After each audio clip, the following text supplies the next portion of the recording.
الحمد لله رب العالمين والصلاة والسلام على رسوله الكريم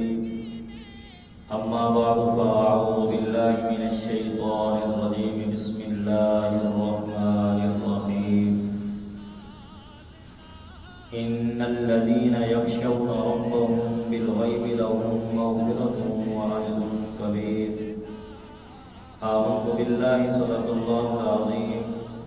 قال الله تبارك وتعالى في شأن حبيبه مخبرا وآمرا إن الله وملائكته يصلون على النبي يا أيها الذين آمنوا صلوا عليه وسلموا تسليما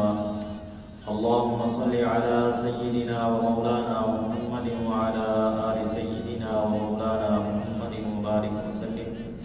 الصلاة والسلام عليك يا رسول الله وعلى آلك وأصحابك يا حبیب اللہ۔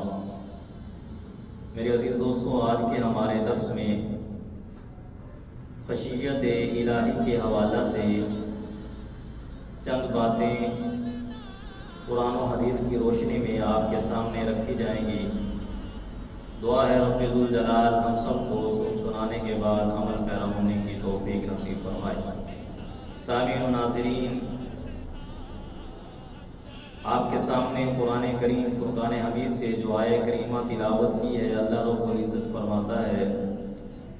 ان الذین یخشون ربهم بالغیب لهم مغفرۃ واجر کبیر، بے شک وہ لوگ جو اللہ رب العزت سے بن دیکھے ڈرتے ہیں ان کے لیے بخشش اور اجر عظیم ہے۔ کہ انسان اللہ رب العزت کو دیکھا نہیں ہے پھر بھی ڈرتا ہے، اس ڈرنے پہ اللہ رب العزت اپنے بندے کے لیے اس کی بخشش بھی فرماتا ہے اور قیامت کے دن اسے اجر عظیم سے بھی نوازے گا۔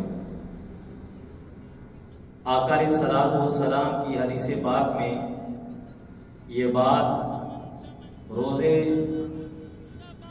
قیامت کی طرح عیان ہے۔ اللہ کے محبوب صلی اللہ علیہ وآلہ وسلم ارشاد فرماتے ہیں جب کوئی بندہ خوف الہی کی وجہ سے کانپتا ہے، اللہ رب العزت اس کے وجود سے، اس کے جسم سے ایسے گناہ جھاڑ دیتا ہے جیسے آقا علیہ الصلوۃ والسلام فرماتے ہیں کہ خشک درخت کو ہلانے سے اس کے پتے جھڑ جایا کرتے ہیں۔ دوسری روایت میں آقا علیہ الصلوۃ والسلام ارشاد فرماتے ہیں جو بندہ اللہ رب العزت کی خشیت کی وجہ سے رویا، خوف الہی اس کے دل میں آیا، وہ رو پڑا، اس بندے کا جہنم میں جانا ایسے ہی مشکل ہے جیسے تھنوں سے ایک مرتبہ دودھ نکال لیا جائے واپس پلٹانا اس کا مشکل ہے، ایسے ہی بندہ مومن کا جہنم میں جانا مشکل ہے جو بندہ خوف الہی میں روتا ہے۔ تیسری روایت میں